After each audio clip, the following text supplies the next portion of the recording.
Bu mahnı Cəllabad rayonu Hamara Qışlaq kəndinin şəhidi Zabit Hüseynovun xatirəsinə nəzr olunur.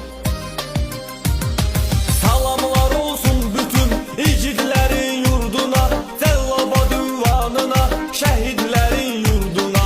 Zabit Hüseynov şəhid şücaətlə döyüşdü, şərafətlə döyüşdü, ləyaqətlə döyüşdü. Mərdi mərdin oğludur, Hamara Qışlaq şəhididir, vətənə layiq oğuldu, ölkəmizin igididir.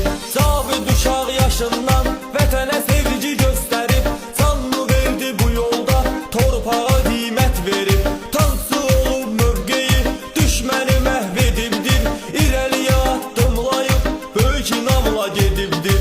Zabit hər tərəfdə tanıtdırdı bayrağım, səni tanıyır ölkəmiz, fəxri Hamara Qışlağın.